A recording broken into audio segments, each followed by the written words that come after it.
నమస్కారం NSTV news కి స్వాగతం. నా పేరు సంధ్య. ముందుగా ముఖ్యాంశాలు.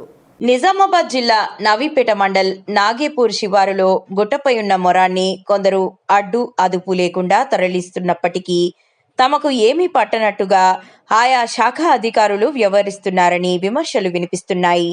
ఆయా శాఖల అధికారులు నిమ్మకు నీరెత్తినట్టు వ్యవహరిస్తున్నారనే విమర్శలు సర్వత్రా వినిపిస్తున్నాయి.